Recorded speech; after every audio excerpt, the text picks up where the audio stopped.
I kind of have, I don't know if I've never actually checked it, but I kind of have this belief that my watch is synced with my phone, and my phone is synced with the internet, and so it must be exactly right. I've never actually checked that, but that's what I believe, certainly. So last time we finished by stating the local Langlands correspondence. I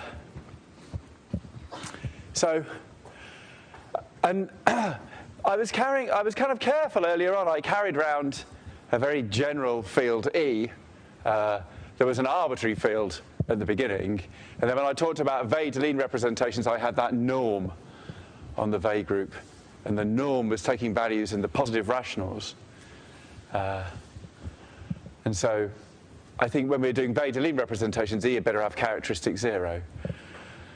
So E should certainly at least have characteristic 0, but then the question is, of course, as E changes, these sets change, right? Because somehow, the number of variables you get to have changes. And to be quite honest, I'm not entirely sure if it's a good idea to state the local Langlands conjecture, local Langlands correspondence over a general field E. So let me state it over the complexes, where it's surely fine. For subfields, there's just some technical issue I'm worried about involving the square root of P. But I don't think I'm going to go into it now. So there's the local Langlands correspondence. And it's kind of an interesting statement, because for a start, it's got this word canonical in, which I haven't really defined, because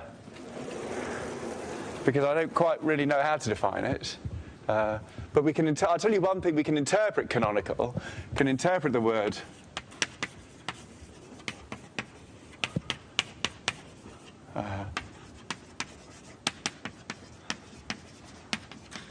canonical as so there is a sensible way of doing this. We can interpret the word canonical as simply meaning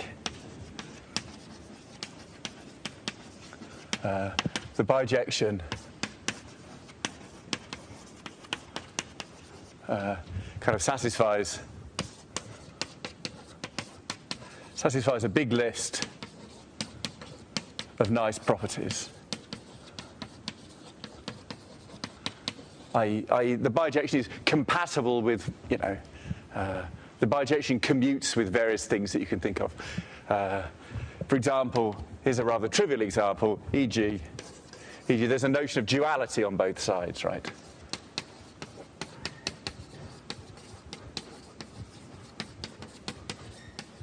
On both sides. When you see, like in representation theory, you have a representation of a group. The group's kind of acting on the left. So you can kind of take the dual of the vector space, then the group would act on the right. But then you can take inversion on the group, so the group would act on the left again. And now you've got another representation, and it's typically different. The trace of G and the new one is the trace of G inverse on the old one. So there's some duality here, and there's some duality here, and you kind of want to make sure that if rho gets matched up with pi, then the dual of rho gets matched up with the dual of pi. There's an example of this big list of nice properties.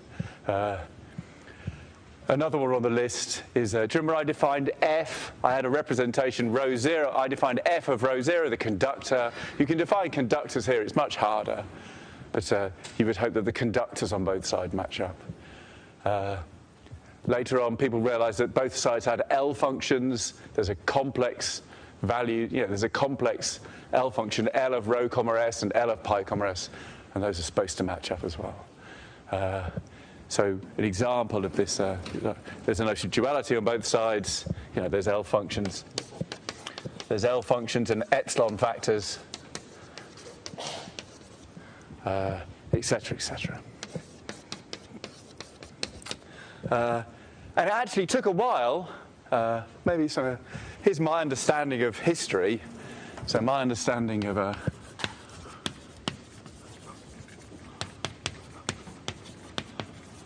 somehow of the historical statement of the conjecture of the history.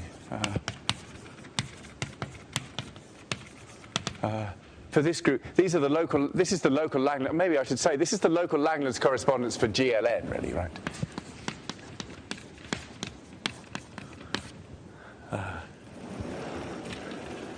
So my understanding, I mean, it's possible that I might be corrected by an expert. Maybe I've missed something, but my understanding of the history is that for GLN, for this group GLN, the local Langlands correspondence for GLN, this list of properties kind of increased over time. For example, there's something called epsilon factors of pairs that turns out to be absolutely crucial. Given two things on this side, you can, given row 1 and row 2, you can define epsilon of row 1, comma row 2. And given pi 1 and pi 2 on this side, you can define epsilon of pi 1, comma pi 2. And if row 1 matches with pi 1 and row 2 matches with pi 2, then epsilon of row 1, row 2 should be epsilon of pi 1, pi 2. That's some sort of technical sounding statement, but it turns out to be absolutely crucial, because what we want to do is we want this big list of nice properties to have the property that there's exactly one correspondence. That's the point. Once we've got a nice big list of properties and we can prove there's exactly one correspondence that satisfies all the properties, then we know we've got the canonical thing. So my understanding of the history of the local Langlands conjectures for GLN, the big list of nice properties, the big list of nice properties of the bijection,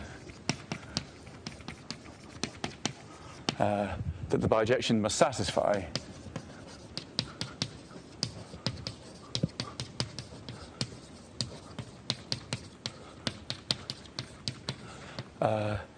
became long enough, became sufficiently long,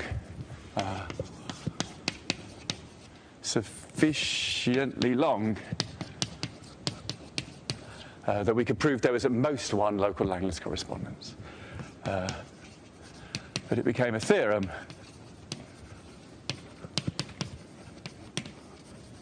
that there was at most one bijection.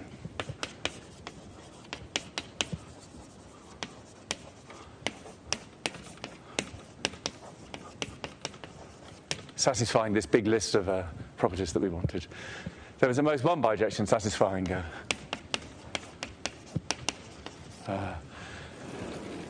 satisfying all the properties on the list.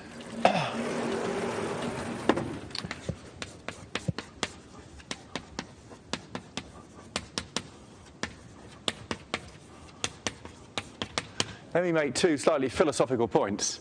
One of them is there is a slight subtlety here. This is a statement. There's a statement that these things are canonically bijective with each other. That's a statement for each n, right? So we're saying something. There's a bijection of two sets for n equals 1, two completely different sets when n equals 2. They're also in bijection, and then two more completely different sets when n is 3. Blah blah blah. And the list started eventually incorporating assertions where you needed more than one bijection. They were like, if pi is a two-dimensional representation, and then I've got another pi primed, which is a three-dimensional representation, then I can look at the epsilon factor of pi and pi primed. And you see that somehow, and then pi bijects with rho by the two-dimensional representation, and pi prime bijects with rho prime by the three-dimensional representation. You see, you need to take all the canonical bijections at once, and you start writing down lists of properties that the collection of all bijections has. If you like, I'm taking the disjoint union over all n for both sides, and I'm bijecting those up. So after a while, these lists of properties got slightly subtle, and they started kind of like incorporating things where you needed all the bijections at once. But eventually, the list got. Oh, the other thing I wanted to say was that again, I don't know if this is somehow a historical glitch, but one of the properties that we have turns out to be there's a global input. Given pi 1 and pi 2, I want to define the epsilon factor of pi 1 comma pi 2, and the only known definition of this is global, which always strikes me as a bit odd. But anyway, we have a bunch of properties that these bijections should satisfy. It's now known there's at most one bijection satisfying these properties, and then of course the theorem was that there's at least one bijection. Turns out there's at least one bijection. That there's at least one bijection satisfying these properties. So that was already hard work proving there was at most one bijection, but also there's at least one bijection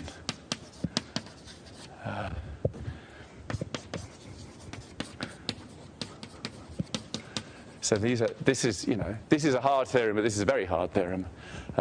So in the function field case, which I haven't really talked about, all this story, if K is field of fractions of a power series ring over a finite field, then there's a highly analogous story. And there's a conjecture. So in the function field case,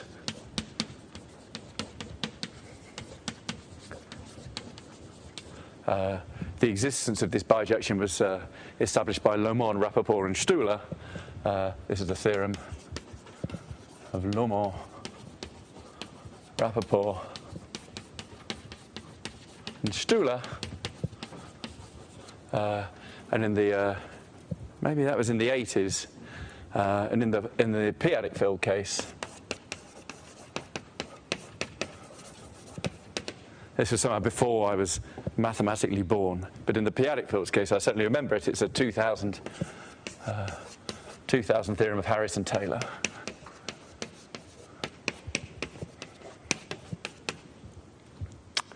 And all the proofs are global.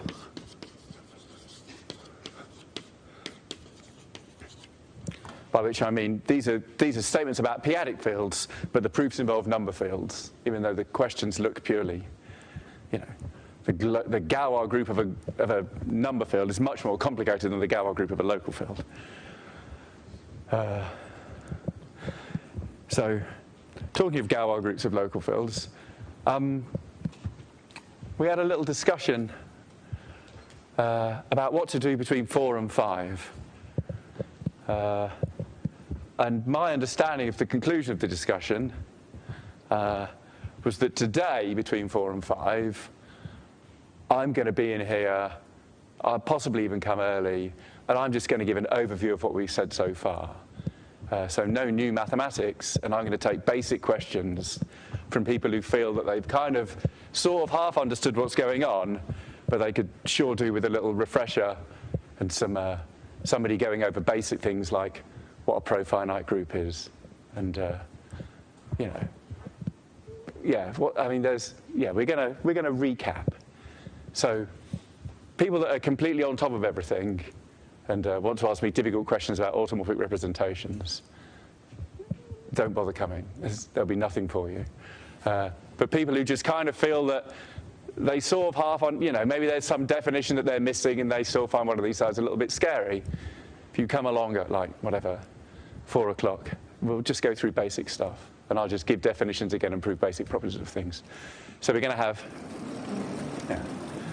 we're going to be corroborating I don't know what we're going to be doing. We're going to go over the material again, kind of slowly, and there'll be questions. So if you understand stuff and you know exactly what you want to do, you want to go away and do problems and stuff, then that's fine. But we won't do problems here. We'll just do basic material again. That's between 4 and 5. So there's the local Langlands correspondence. And so two really obvious things that one can say about the local Langlands correspondence, two obvious observations.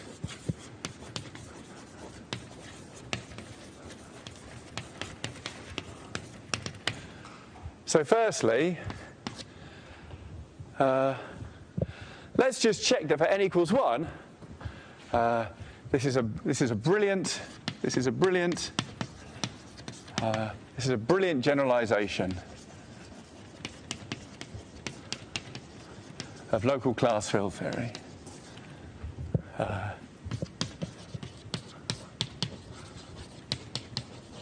Because it answers the question of what to do next after local class field theory. Right? There's a philosophical way of thinking about Galois groups where you realize that somehow, in some sense, the Galois group isn't quite the fundamental object, and the representations of the Galois group are the fundamental objects, right? That's how these things work. Galois groups are like fundamental groups. You have some topological space. It doesn't really even have a well-defined fundamental group, right? It has a fundamental groupoid. There's a topological space. You choose some random point that's completely non-canonical in that topological space. And now we can kind of consider loops, and there's loops that go around holes, and there's complicated loops, and we get a fundamental group, and people talk about the fundamental group of that topological space, but it's not well defined, because we had to choose a point. If you choose different points, you get different isomorphic fundamental groups, but they're not canonically isomorphic.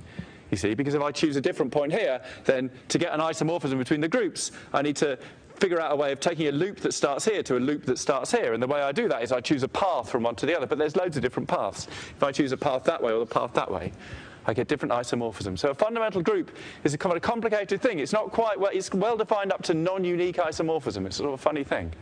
But there is a theorem that says the representations of that fundamental group are canonically in bijection with sheaves on this manifold, because you have all these local systems. You have a local system on this manifold. And so you're moving around locally, this system is staying the same, but when you globally get back to where you start, you might well have introduced some kind of endomorphism of your fiber space, and so you end up with a representation of this group.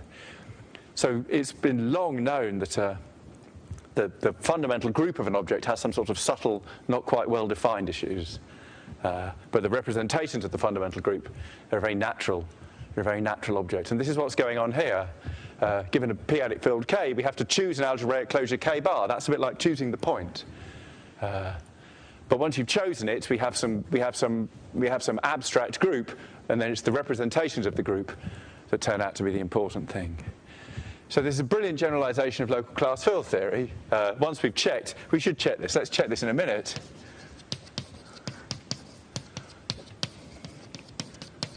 Let's set n equals 1 and let's see what this says. I mean, it's a relatively easy calculation, but I feel I should do it. And then the other observation is a completely pointless bijection. Completely pointless, because as it relates to two utterly uninteresting sets, right? As it relates to completely uninteresting sets.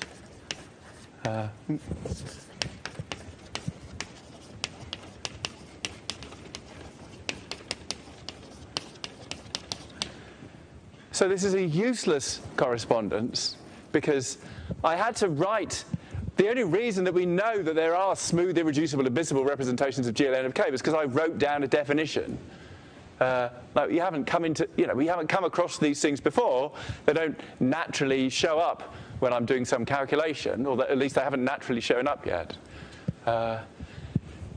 So these sets are completely pointless because somehow we have seen neither Wedelin representations nor smooth, admissible, irreducible representations of GLN of K, kind of showing up anywhere else in mathematics.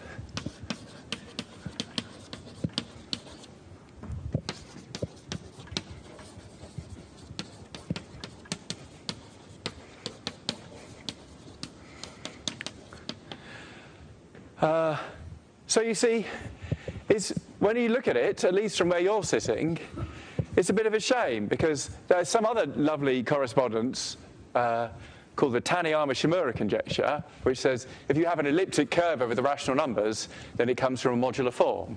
It's like a profound theorem of Bray, Conrad, Diamond, and Taylor. So you get this dictionary, given an elliptic curve over the rationals, you can construct a modular form. And some people might say, who cares? But that is a big deal, because you've got an elliptic curve over the rationals. There's questions about it like the Birch-Swinnerton-Dyer conjecture. And the Birch-Swinnerton-Dyer conjecture say, the value of the L function of that elliptic curve at s equals 1 should be related to some arithmetic of the curve at the rational points. But if you don't know that elliptic curve's modular, you can't even analytically extend the L function to s equals 1. The power series converges to a real part of s bigger than 1.5. And how are you going to analytically continue it? So once you had the bijection, it gave you an incredible new tool, right? You've got an elliptic curve over the rationals. There is this modular form. The L function of the modular form is really well behaved. It's got analytic continuation, functional equation. So now all of a sudden, the elliptic curve's L function has got these good properties, and you can at least try and formulate the Birch-Swinnerton-Dyer conjecture as a rigorous mathematical assertion. See, here we're not in such a good shape, because we're bijecting two rather pathological collections of objects that we haven't really seen before. You know, we haven't really seen them before. So my job today, I'm going to show you, after I've just checked that this proves class field theory, I'm going to show you some examples of Wedeline representations appearing naturally in mathematics. But for this right-hand side, I don't know really a nice simple example where these things show up locally. But I do know of relatively simple global constructions of these things. So the right-hand side will have to wait, I'm afraid. So in the future, probably next week, we're going to see the right-hand side showing up. So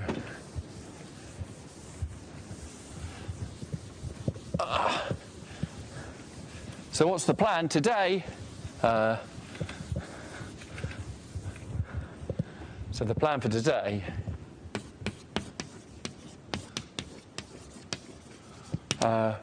is to try and convince you that the local Langlands conjectures are actually going to be useful, right? We'll check that this local Langlands correspondence, well, we'll begin to check that the local Langlands correspondence is useful, right? Is actually useful. Okay, and then what we're going to do is, firstly, we're going to do the relatively easy n equals 1 thing. Secondly, I'm going to show you a source of Wedeline representations showing up in nature. Mathematicians have a rather strange view of nature, I guess. And then thirdly, what I'd like to do is I'd like to show you the smooth, admissible, irreducible representations of GLN of K showing up naturally in nature, but I'm not in a position to do that because the only natural constructions I know are global. So we won't quite get round to that this week, but I'll just do examples of pies by explicit construction. So I won't convince you that the local Langlands conjectures are useful today, but I'll build some pies, and I'll show you that one can actually work with them. And then once we've kind of got once these pies have become non-scary, I can then show you how they might show up in the cohomology of Shimura varieties, for example. But that's for later. So let's do n equals 1. Let's just do the let's do this n equals 1. How's this going to work? Actually, maybe I'll make some final remark before I embark on today's plan. Because the remark needs to be made now because it somehow fits in with what I've just been saying. If I take any connected reductive group,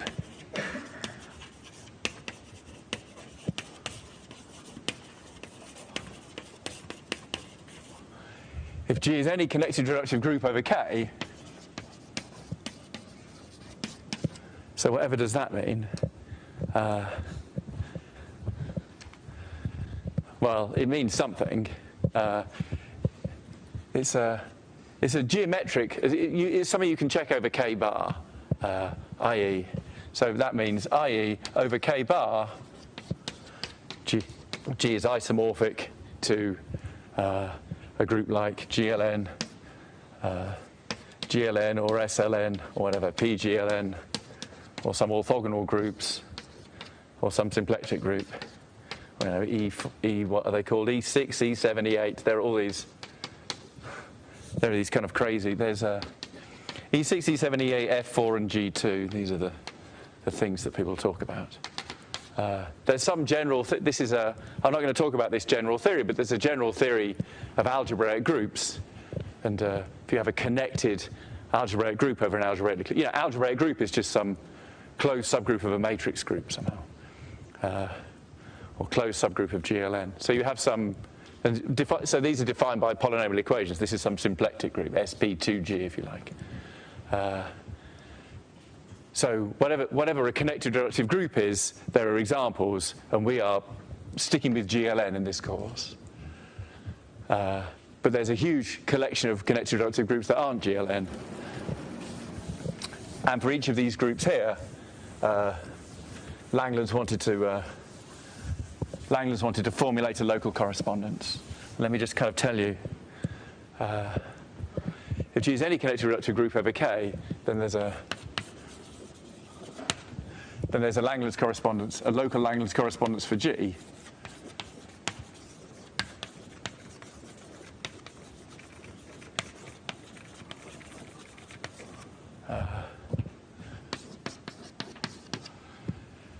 And you can kind of imagine, you could imagine what it might say. So we need some kind of Wedelin representations. So this is certain Wedelin representations, rho, comma, n, from some Galois group, well, from some Weil group. Well, where's this going to go? We had, this used to say GLN of the complexes, but it turns out one has to do this is the L group. So this is the L group. This is some kind of duality. I mean, I don't really want to get bogged down with the details, but the L group of GLN is GLN of the complexes. But it's not quite as simple as that. The L group of SLN is PGLN of the complexes, and the L group of PGLN is SLN of the complexes. So there's some sort of slight twist here. And these are supposed to, well, there's smooth, irreducible, admissible representations of, we don't have the duality on this side. There. And it's not a bijection. It's supposed to be a surjection with finite fibers.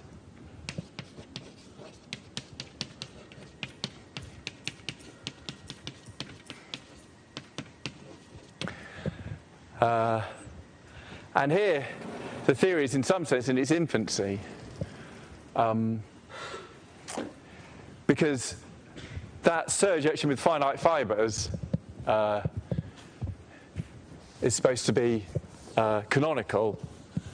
And of course, by canonical, we mean satisfies a big list of properties. But that big list of properties is not yet known to uniquely, so it's not yet known to kind of uniquely characterize a surjection. There's a local Langlands correspondence for G, so satisfying a big list of natural properties.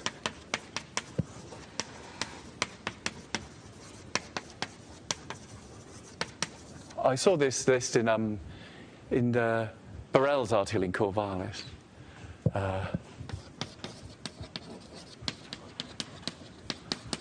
But this big list is incomplete, because when me and Toby G were trying to understand this assertion, we found a very natural property that it looked like it should have that wasn't on Borel's list, and I got quite panicky. And I emailed some expert, and they were like, oh, yeah, that should definitely be on the list. So the list in Borel-Corvallis, it was about infinitesimal characters. I won't bore you with the details. So there's a big list of natural properties, but currently, as far as I know, this big list isn't even known to uniquely characterize the map, which, as far as I know, do not yet uniquely characterize this so-called canonical surjection. So that's my understanding of what the local Langlands correspondences look like for a general connected reductive group. So they're still open, and furthermore, the actual statement that we want to prove is not quite pinned down, right? You have to be careful. If you just say there's a surjection, then there's a risk that at some point somebody will come up with some argument that says if you fix certain invariants on both sides, then there's only finitely many things here and finitely many things here that you can kind of match up, and the number here is at least here, so just choose an arbitrary surjection. There's somehow a risk that somebody will come up with some stupid counting proof that some surjection exists, satisfying lots of properties, but it might not be canonical. So there you go. For fixed G and K, is there a bound on the number of fibers? I don't know the answer to that. For GLN, the bound is 1, obviously. For SLN, I think that for SL2, the bound is 4, or at most 4. I think maybe the bound is even 2 for SL2.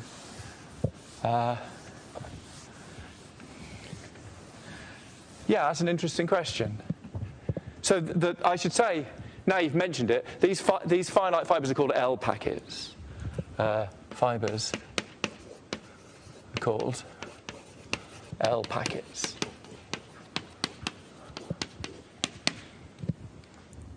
So there's no L packets for GLN.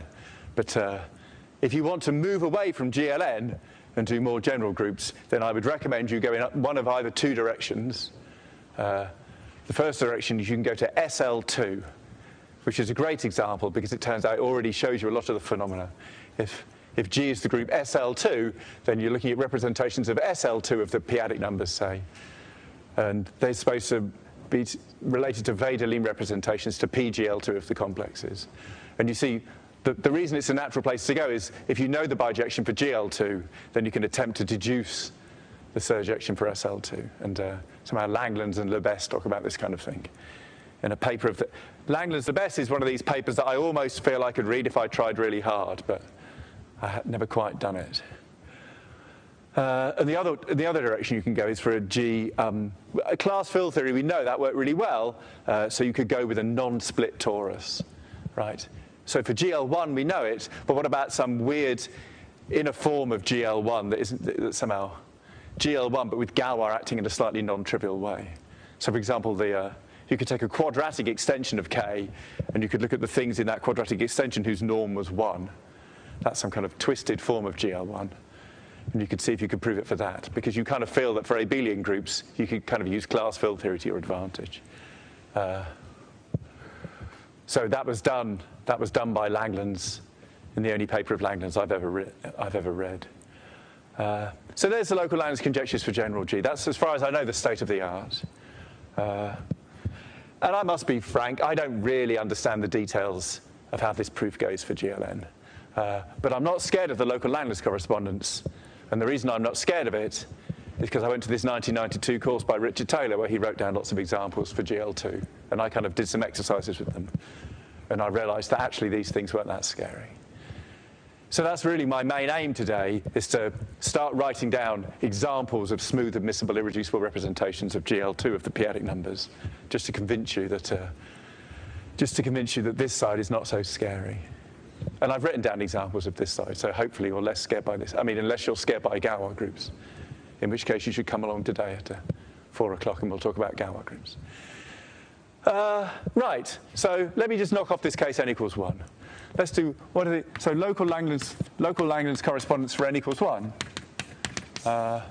This is supposed to say I've got some Wedelin representation. Oh, I guess these are, yeah. These have to be F semi-simple in some, I mean, I don't want to get through. I mean, it's quite complicated. If you really want to see the state, I mean, I would thoroughly recommend this Borel in Corvallis. I would thoroughly recommend it because there are real thorny issues. There are thorny issues in saying exactly what we need. For GLN, these things are just not there. That's why I'm keen to stick to GLN. Local Langlands conjecture for n equals 1. Let's try and firstly understand the left-hand side. The left-hand side, we're looking at one-dimensional Wedelin representations. Right? Got rho 0, comma n from from the Weil group, from WK to where are we going? To GL1 of C. And remember, C doesn't have the usual topology. C has the discrete topology. So the identity is open. The kernel of this map will be open. But I don't even need that. I just need that the kernel is closed. So N is a 1-by-1 nilpotent matrix, right? So here N is going to be 1-by-1 nilpotent matrix. Right? So that implies that N is 0. because all the eigenvalues must be 0, but a 1 by 1 matrix is determined by its eigenvalues. So row 0, of course, row 0, this goes from the Weil group of K to GL1 of C, and the kernel is closed. Kernel of row 0 is closed. And I gave you this definition, remember. Given a random topological group, I can look at the abstract commutator subgroup, which will be a normal subgroup. And if I quotient out a random topological group by its commutator subgroup, I'll get a group that might be pathological, because it might not be Hausdorff. But if I take the closure of the commutator, then the quotient is Hausdorff and abelian.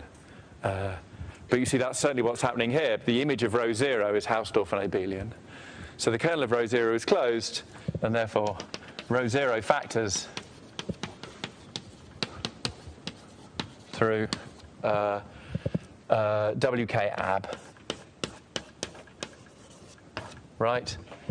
So WK ab, remember, means not just the abelianization as an abstract group, but somehow a Hausdorff abelianization. So there we go.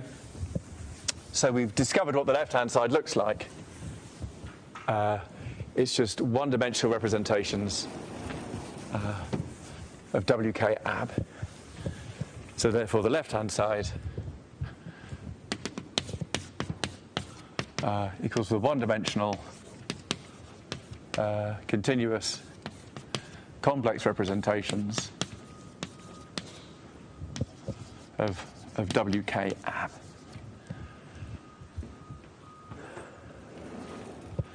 And now what's the right-hand side?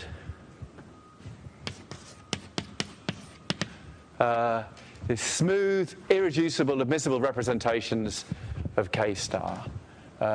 So I want pi to be a smooth, admissible, irreducible representation of K star. So this is this huge infinite abelian group K star acting on a possibly infinite dimensional complex vector space. But it has some nice continuity properties, very strong continuity properties from smoothness and admissibility. So it's not so difficult to check that admissible plus irreducible implies that the dimension of pi is finite. And then from there you can prove that the dimension of pi is 1.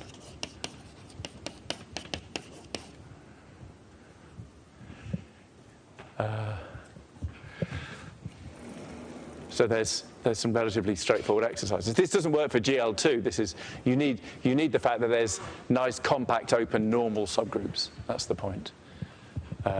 Because there's U living in GL1 of K, compact open, implies that U is normal. That fails for GL2, but fails for GL2 quite seriously. That's some other key point. So the right-hand side, even though I was always constantly selling these are obviously hugely infinite dimensional in general, blah, blah, blah. In the case of GL1, there's a funny coincidence, and they're all one-dimensional. So therefore, the right-hand side just turns out to be continuous group homomorphisms. So continuity turns out to be equivalent to smooth admissibility. So continuous turns out to be smooth admissible. Well, I think continuous is just the same as smooth, actually. Continuous group homomorphisms from K star to C star. Right? So the left-hand side was continuous group homomorphisms from WK ab to C star.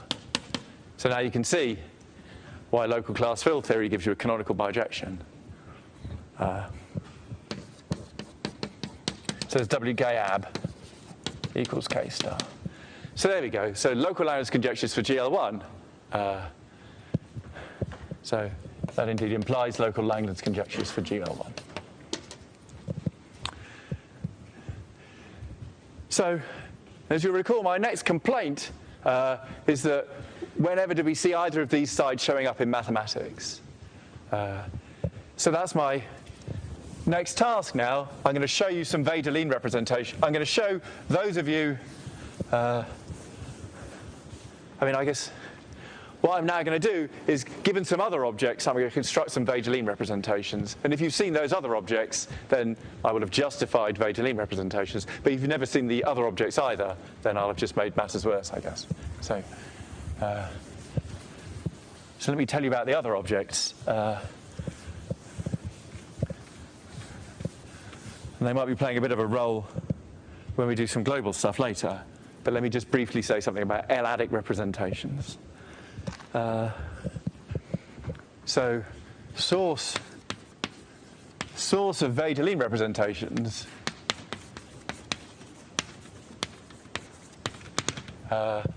something called L-adic representations.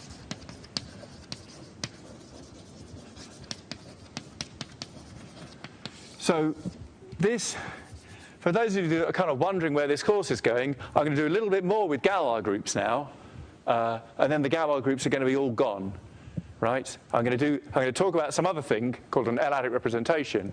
I'm going to show you that they give Wedelin representations. I'm going to remark that they show up in nature if you look for them, and then there'll be no more Galois theory for quite some time.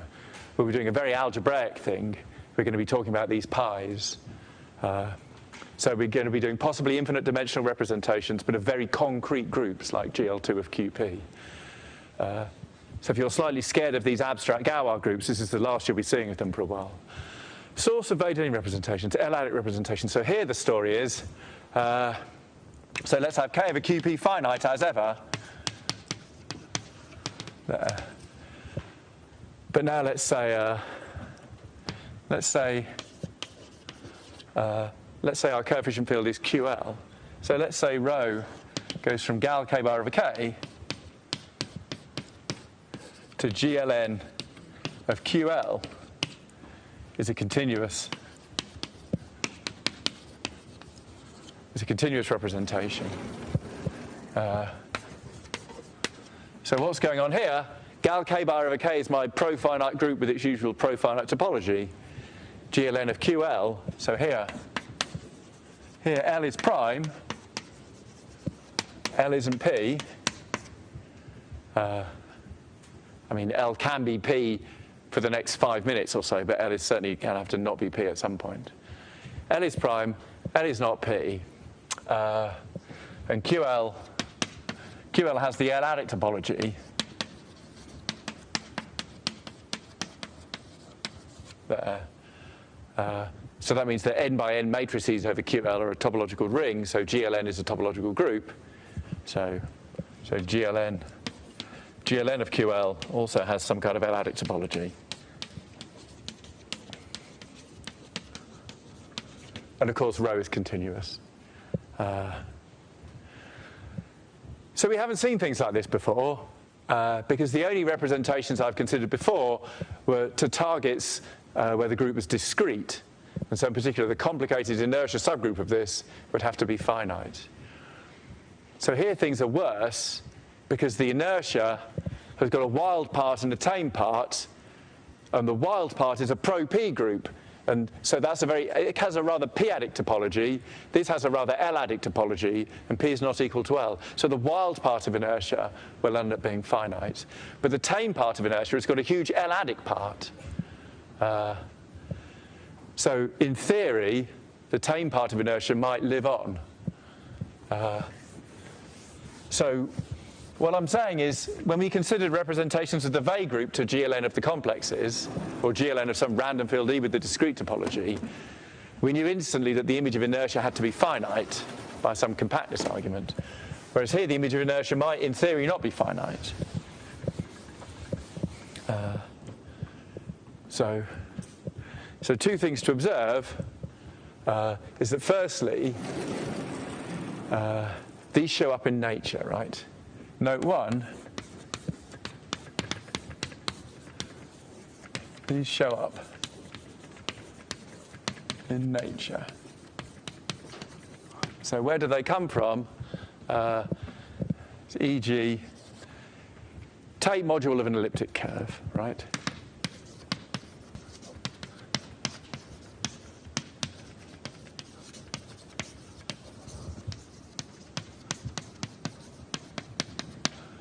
of an elliptic curve, E over K. So if you know what tape modules are, there's one. Well, more generally, turns out that this case, this is actually a special case of the thing I'm about to say. What about L-adic et al. Cohomology?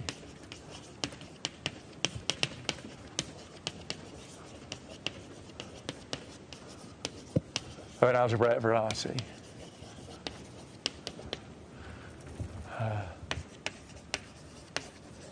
H, I, et al. Of x over k bar with coefficients in QL. So x over k, an algebraic variety. So when I was your age, I had no idea what that meant at all. But the thing you need to know about it is that the vast majority of L-adic Galois representations that show up in nature have come from et al. Cohomology. So there's the second huge source. And then finally, L-adic deformations.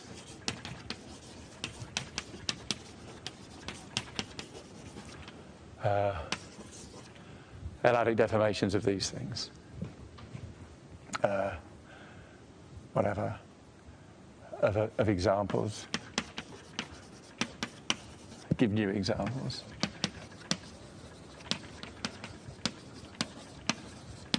So for example, you might take a representation that you have already coming from L-adic cohomology or something. You could maybe reduce the entire thing mod L, and then you could start looking at deformations back into characteristic zero. And these are somehow quite well understood. You can look at deformation rings, and you can look at, and you end up with representations of GLN of R, where R is some huge, for example, an affinoid QL algebra or something.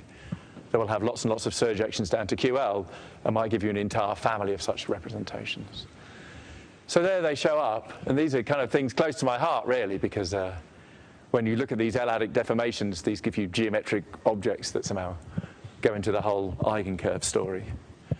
But it doesn't really matter. That story doesn't really matter now. The point is that these things do show up in nature, and somehow the more nature you get interested in, the more of them you'll see. And the key thing I just wanted to say, just to convince you that we weren't completely wasting our time with this local Langlands thing, is that given such a row, it turns out we can construct a Bethe-Leen representation.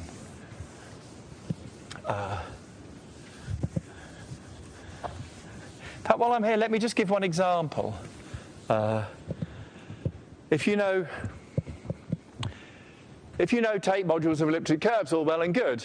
But if I give you some random elliptic curve and ask you to compute the tape module, that can kind of be tricky. But there is actually one example where tape modules are really easy to compute. So let me just, for those of you that know about elliptic curves and tape modules, so maybe I'll make some remark. If E is an elliptic curve,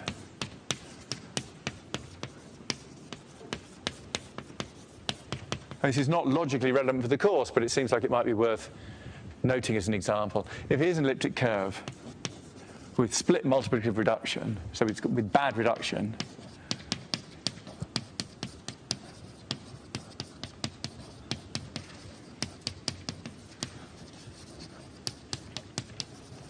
if you have an elliptic curve over the complexes, then it turns out you can uniformize it, right? Elliptic curve over the complexes is the complex numbers modulo a lattice.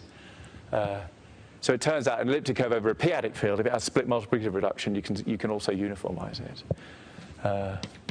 Then it turns out that E of k bar is almost canonically isomorphic to kind of k bar star modulo q to the z.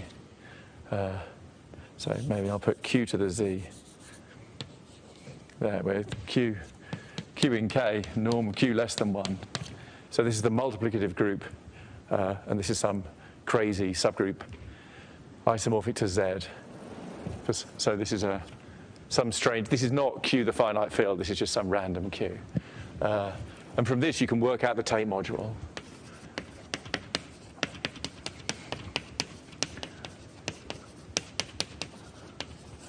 Of the tape module. And somehow what you learn, and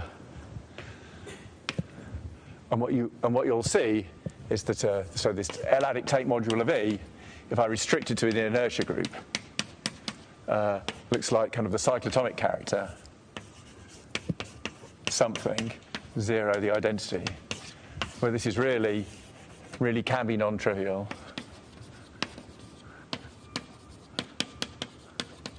And infinite. I guess it's a silly thing to say it's cyclotomic, I think, but probably because the cyclotomic character is trivial on inertia. But this remark is simply to say, oh, look, the image of inertia was always finite in the entire course. And I'm just saying, actually, I know one example where you take the L-adic tape module, you get infinite inertia here.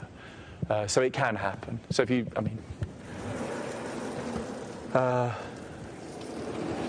so these L-adic representations, I'm arguing that they show up in nature, but I'm also arguing that they're slightly scarier than the representations we were studying because we can't quite control the image of inertia anymore.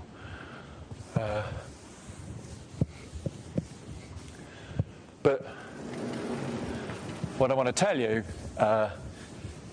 is, again, cribbing straight from, this is the last, I don't know if you realise, but I've been sticking quite closely to Tate's paper in Corvallis for these last couple of lectures. And let me, I've done that. Now go. So the problem with just standing here waffling is that I end up doing everything in the wrong order. Here we go. Blah, blah, blah, blah, blah. Blah, blah, blah, blah, blah. Blah, blah, blah, blah, blah, blah, blah, blah, blah. Right.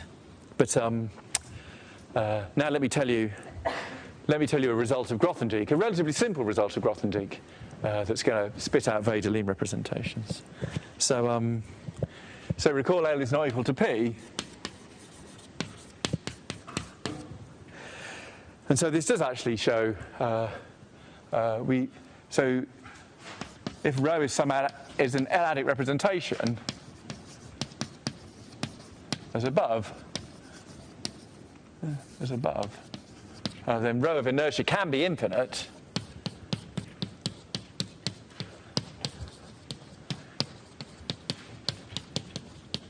That elliptic curve example was supposed to be, for those of you that know the machinery, you can kind of go and convince yourself that rho of inertia can be infinite, but it can't be too bad.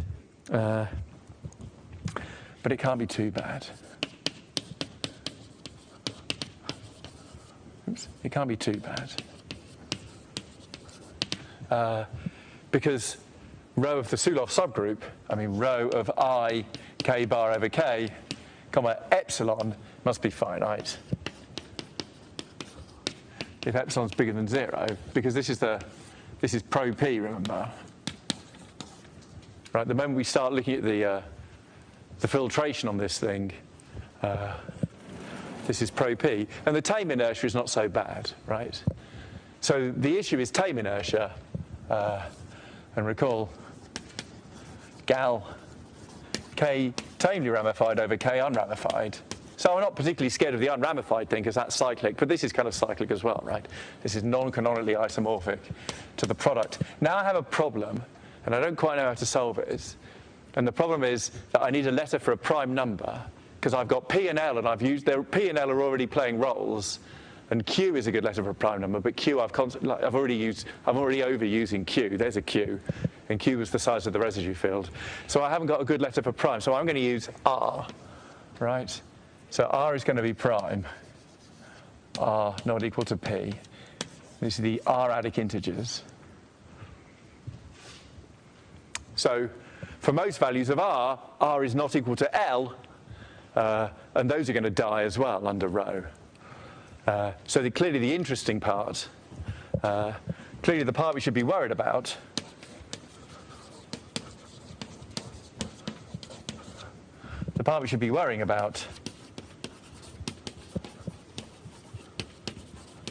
is the ZL part.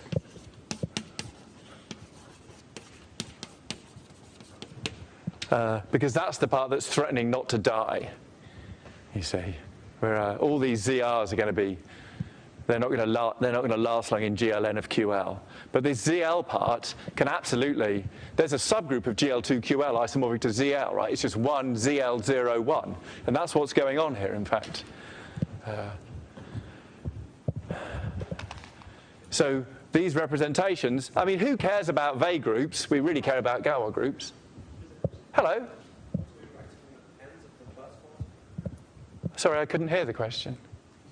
Can you repeat what you said? At the very end of the board, up there. Row of something. Row of this. So this inertia group has got some filtration on it. And so this inertia group is mostly pro-P. Oh yeah, yeah. This is the higher number, the upper numbering on this on these ramification groups. Somehow there's the zero part, which is everything, and then the moment you leave that, you're pro-P, and so you can't, and so you're not going to survive. And all of these ZRs aren't going to survive either. I mean, maybe they'll leave some finite residue, but they're not going to survive. But this ZL part might really inject in. So we need to kind of isolate that ZL part. And what I'm going to do is I'm going to make an artificial choice. I'm going to just define some map that's traditionally called T, and I will stick to tradition. So let me fix T from gal KT over K and R. Let me write down some random surjection to ZL. Right, so this is TL, right? So there we go. And let's also fix phi in gal K bar over K, lifting Frobenius in gal KNR over K. So why am I fixing phi and T? What I'm attempting to argue here is that we've got this L-adic representation, rho, of this Galois group, and somehow that Galois group, I'm thinking about it in three stages. We have the unramified bit, and that's going to be controlled by what's happening to phi. And then we have the tamely ramified bit here, and that's going to correspond to, that's going to be controlled by T. And then we have the wildly ramified part, which is pro-P, so it's going to be finite. So I've got all the ingredients here to attempt to classify rho in some strange, I should have enough ingredients to be able to say something about rho. That's what's going on. Phi and T and a finite amount of inertia should somehow tell us about rho. And so let me now just so here's a proposition which is apparently due to Grothendieck.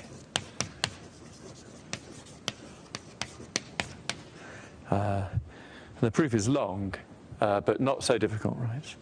So if I have rho goes from gal K bar over K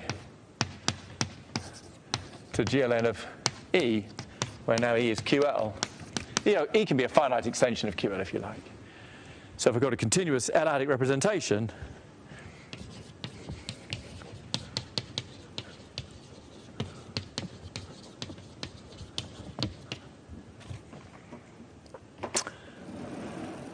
then I claim, or then Grothendieck claims, then there exists a unique up to isomorphism Weil-Deligne representation rho 0, n from WK to GLN of E. So now, of course, this is a Weil-Deligne representation, so now E has the discrete topology, right? Because that's how Weil-Deligne representations work. And rho 0, n is somehow coming from rho. You see, but the point I want to make is that the WK is a subgroup of gal K bar over K. So given rho, there's a really obvious way of getting of rho 0. I could just restrict. But unfortunately, that restriction might not be continuous because I'm goofing around with the topology on the right-hand side, right? So here's my first guess. Rho 0 is just the restriction of rho to the Weil group. But the ridiculous observation is because I drop the topology on E, suddenly there's so many more open sets here, which makes it much harder for this map to be continuous. And if we define rho 0 to be rho, then things like this would actually give us examples of discontinuous representations. So rho is not going to be rho 0. Well, rho 0 is not going to be the restriction of rho. But I've carefully copied out from Tate's article what it is. So it turns out this. So such that rho of phi to the m times sigma, so phi is this lift of Frobenius, and sigma is in the inertia group. So every element of the Galois, no, that's not true. Every element of the Weil group, at least, is going to be of that form, because m is an integer. Right, I'm about to give you a formula for rho of phi to the m. I'm about to give you a formula for rho on the Weil group, and that will be enough. Somehow, knowing rho on the Weil group is the same as knowing rho, because the Weil group is dense in the Galois group. So rho of phi to the m sigma turns out to be rho 0 of phi to the m sigma multiplied by exp of n times t of sigma. So n is a nilpotent matrix. So n times t sigma is a number, and so n times t sigma is a nilpotent matrix. And exp of a nilpotent matrix is just 1 plus m squared over 2 factorial plus m to the n over m factorial, right? You don't need to go any more because after a while the powers of m will be 0. So there's no issue about infinite sums. It will just always converge because it's a finite sum.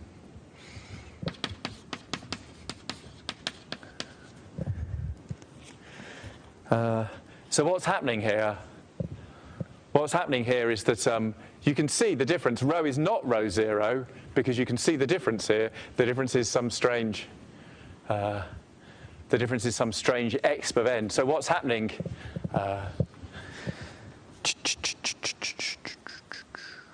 Yeah. So maybe that's the end of the statement of the proposition. So maybe I'll make some remark. In the Tate curve example.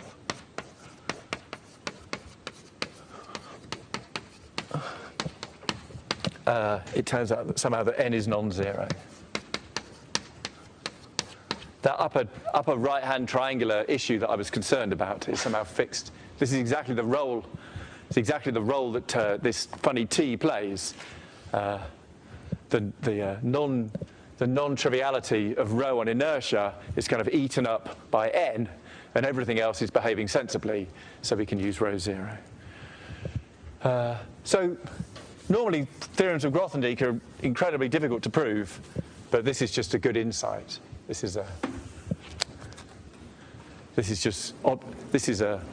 trivial for Grothendieck. He's just observing that he understands monodromy quite well.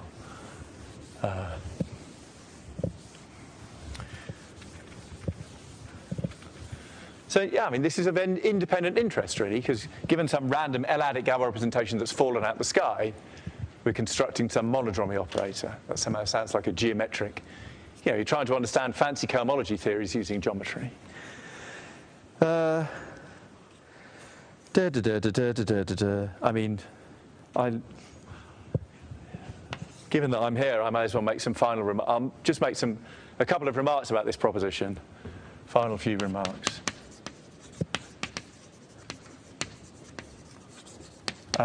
Not all Wedeling representations are going to show up in this way, because there's a sort of stupid observation. Rho of a Frobenius element. See, the Frobenius element generates a z hat in gal k bar over k, and that actually puts some constraints on the eigenvalues of rho of a Frobenius. So if rho 0, n arises in this way,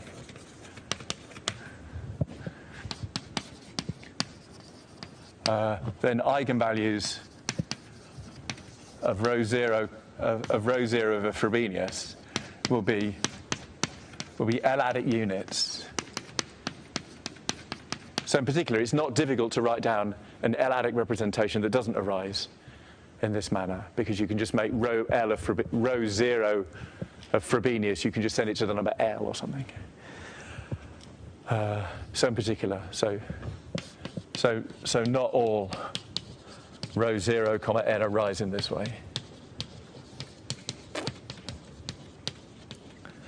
On the other hand, that's somehow the only obstruction. On the other hand, conversely, if the eigenvalues, if rho 0, n is given, and the eigenvalues of rho 0 are L-adic units,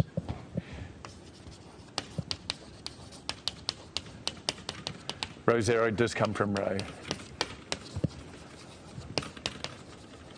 All right. So there you go. So that's just rather been a long interlude, really. But what I'm saying is this local Langlands correspondence matching up two sets that nobody in this room has ever been concerned with, as it were. What I'm arguing is that actually you should open your mind to the possibility that in the future you will see things showing up on one or other side of this bijection. For example, if you study L-adic representations. So that's that I've done. Let me just check. If you make things up too much, then things get really done that. Now go back 8 pages, just done that. Right, now go back 5 pages. 1, 2, 3, 4, 5. Great.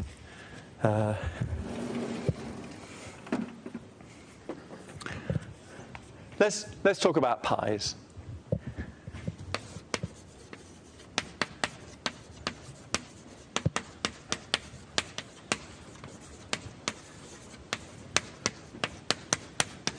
I gave you the definition of them last time.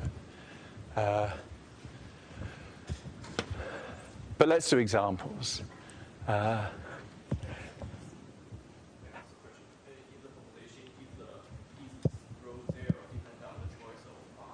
Oh, no, it's independent of everything. Sorry, I should maybe say that. I should say, where have I said blah, blah, blah, blah, blah, blah, blah. Yeah, that's worth remarking, isn't it? This should go here somehow. Isomorphism class, I don't know where to put it. Isomorphism class of rho, thank you, that's a nice question. Isomorphism class of rho 0, n is independent of choice of both phi and of t. So there you go. It is a canonical thing. I chose a basis, but it was independent of the choice of basis.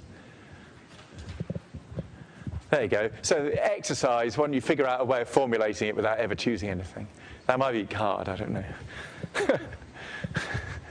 know. Smooth admissible representations of GLN of K. Well, there is one thing I want to say about n equals 1. Last thing I want to say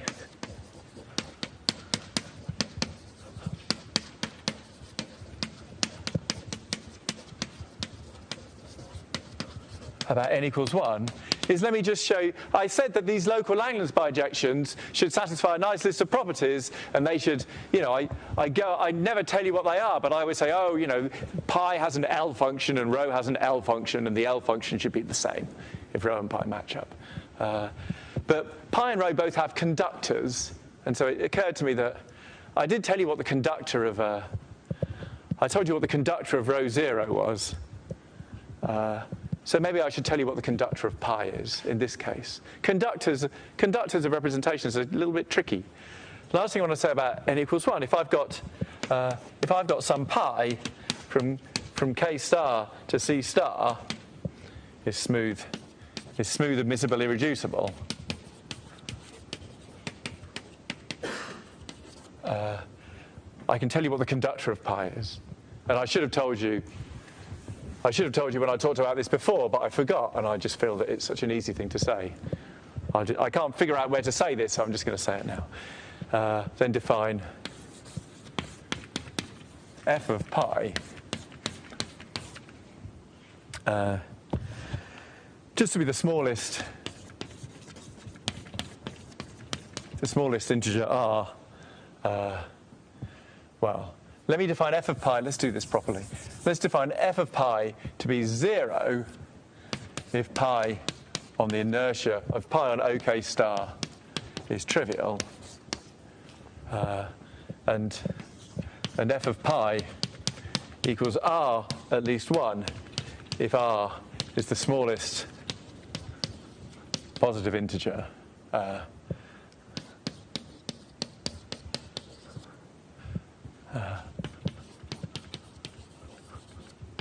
If r is the smallest positive integer such that pi restricted to 1 plus p to the power of r OK. Have I got this right? I think so. It's trivial.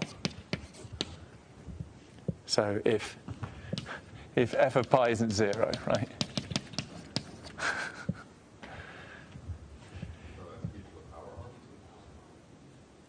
Yeah, thank you. I wrote down there because I remembered I was supposed to put something on the k. Yeah. So these give you, as r increases, this gives you a basis of open neighborhoods of the identity. And this pi is continuous, and C star has the discrete topology, so the kernel of pi is open. So the kernel of pi will contain one of these. You see, this is kind of it's kind of slightly ridiculous, but I want to define 1 plus pk to the power 0 OK. You want that to be OK star, right? I've never found a good way of making that mathematically rigorous, and what I've written is not true, right? Because the left-hand side is OK and the right-hand side is OK star. But this is for notational convenience. If you had that, then I could just define f of pi to be the smallest r at least 0 with this property. So the reason I mention that is because now it's a slightly tricky argument. You see that I've defined f of pi, and so now because I've defined f of rho 0, I could ask that f of rho 0 equal f of pi. You see, it just seemed to me like another example. So Langlands correspondence, local Langlands correspondence for n equals 1. If kind of rho 0 equals rho 0 comma n, remember n has to be 0, matches up with pi, then we want f of rho 0 should equal to f of pi. And that's actually a little bit tricky to check. This is true. But to check it, you probably need to know more about f's than I've told you. So you see, so there's an example of how the local Langlands conjectures are supposed to be natural. I've got conductors on both sides, and the conductors are the same. Right. N equals 2. So it's time to wind up. I think I'll finish by just writing down, I'm going to write down the thing that we're going to be studying in 15 minutes' time. So now we're going to spend a long time, probably all of the next lecture, doing examples of smooth, irreducible, admissible representations of GL2 of a p-adic field. And let me stress that if you think about it now, you don't need to know anything about Galois theory or anything about anything. You just need to remember the definition of smooth and irreducible and admissible. So here's a cool construction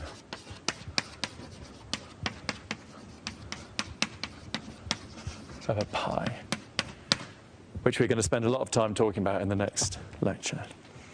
So let's say so I'm just going to write down the definition, then we're going to stop, and then we'll come back to it 15 minutes later. But if I write it down now, then you can kind of mull it over whilst you're having your coffee and understand it in some strange way that our brains work. So let's say we've got chi1 and chi2 from k star to c star, continuous.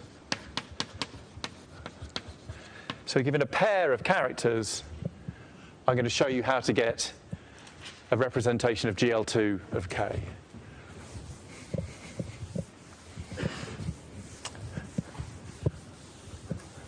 And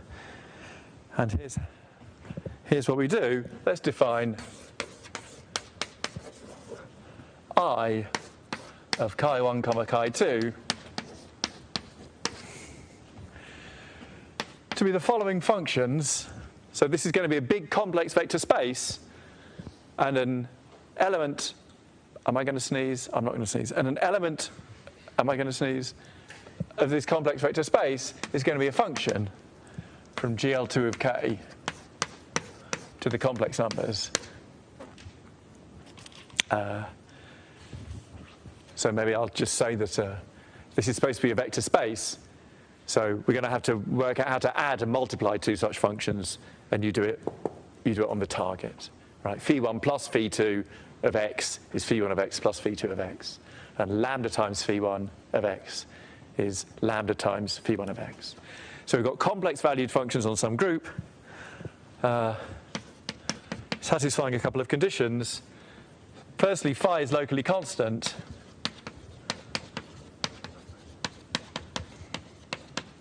That's sort of a funny thing. You don't normally see that with functions, by which I literally mean, given an element in GL2K, there is some small neighborhood of that element on which phi is the constant function. So you'd imagine, you see, when you have a nice connected topological space like the real numbers, if you had a locally constant function, it would be constant. But this group is totally disconnected. It's like the opposite of being connected. The only connected subsets are one-point sets. So you can have lots and lots of locally constant functions that aren't constant. It's like being 1 on ZP and 0 on QP, QP other than ZP. That's a perfectly good locally constant function on QP. So phi has to be locally constant, and phi has to transform in a certain way. Phi of A, B, 0, D times G. So A, B, 0, D is a random element of GL2 of K, which is upper triangular, and G is a random element of GL2K.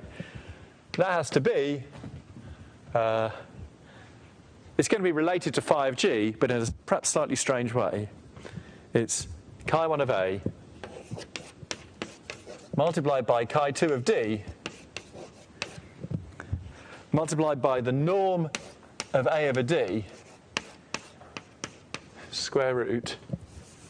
I'll have something to say about this rather strange factor next time. Multiplied by phi of G. So it's not all locally constant functions on GL2 of K. It's locally constant functions that satisfy some kind of compatibility when you multiply on the left by an element in the upper triangular matrices. So you should think of this as, this is somehow induction from B to G of some one-dimensional representation, right? Where B is star, star, 0, star. So you can probably, if you know about induction, when you induce from an infinite index subgroup, you're probably going to get an infinite dimensional representation. So there's a complex vector space. So I'm just going to finish by saying how, I just need to finish by giving an action of GL2QP on that space. So that's the last thing I'll write before the break. So how does GL2QP act on this space I, or sorry, GL2 of K, define? So let's just define pi of G. So G is in GL2 of K, of course. So pi of G, that's supposed to be a map from this complex vector space to itself. So maybe I should write that. Define pi explicitly from GL2 of K to the automorphisms of I of chi1, chi2 by pi of G. So pi of G is supposed to be a map from I chi1, chi2 to itself. So pi of G takes as input some phi. And now this is supposed to be a function. So I need to evaluate that function at some random h in GL2 of K. And this is supposed to be a complex number.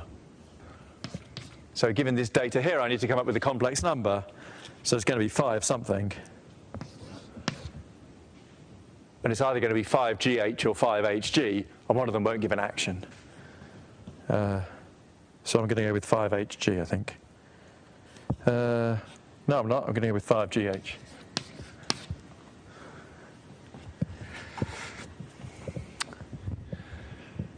So there we go.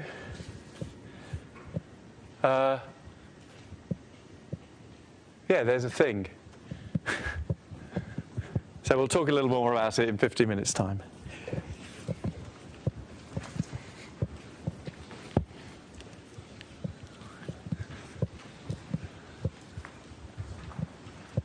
And the definition of I, chi 1, chi 2.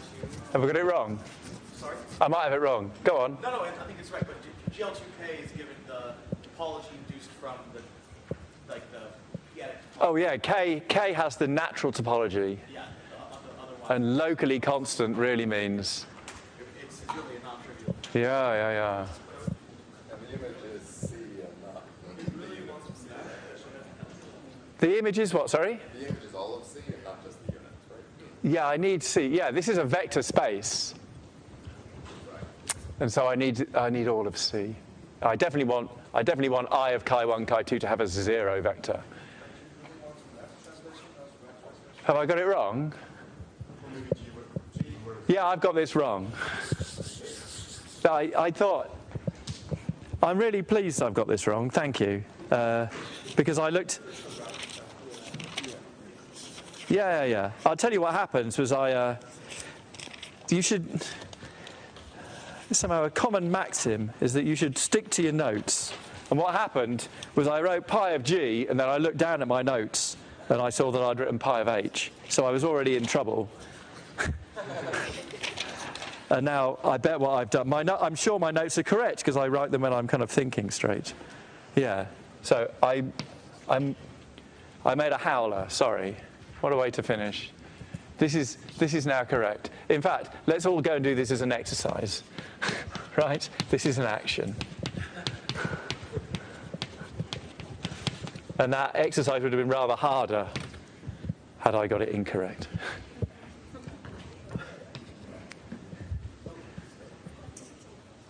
So there's a really goofy way of checking that this is an action. I'll show you. Beginning of the next lecture, I'll show you a way of checking that that's an action in your head. Yeah. So here's a hard exercise. Check it's an action in your head.